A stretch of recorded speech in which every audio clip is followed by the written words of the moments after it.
years old. He's a Mexican of humble origins, the son of very conservative farmers.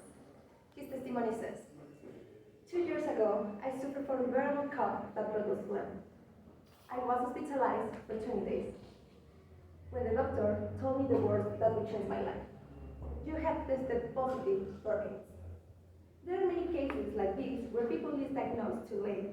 That is why I want to share you the 3 stages of the process infection. Acute HIV infection, chronic HIV infection, and AIDS. The first phase is acute HIV infection, where virus begins destroying and attacking a specific type of cell, the CD4 lymphocytes, which are the ones that help us to destroying bacteria in your body. After a person comes into contact with HIV, it can begin to spread rapidly, and during this time, the blood has a high levels of infection and increases the chances of transmission to other people. Between the 2nd and 4th week after the infection, the infected person may begin to have some symptoms, such as flu, sore throat, headache, and rash. These symptoms usually last few days, but there are even people who don't present them. And it's important to mention, if HIV is detected at this early stage, it can have important benefits for retroviral treatment and stop the infection process.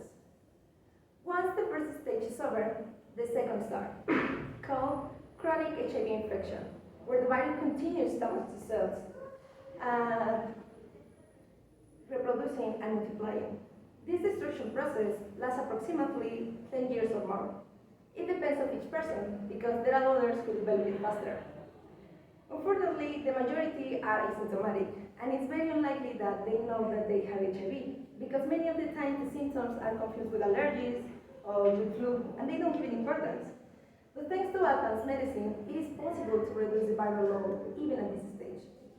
Because finally, the last and most serious stage comes, the acquired immunodeficiency syndrome.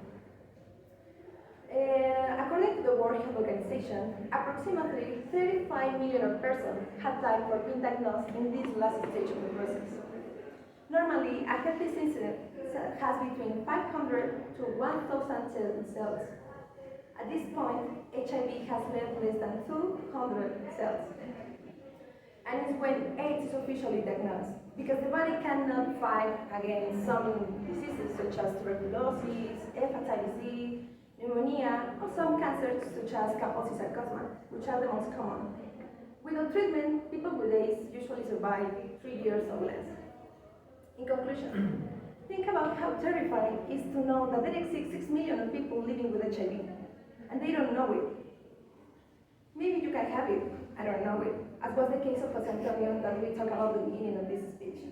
It's important to know the process of the infection, have a time diagnostic, and make the difference between life and death.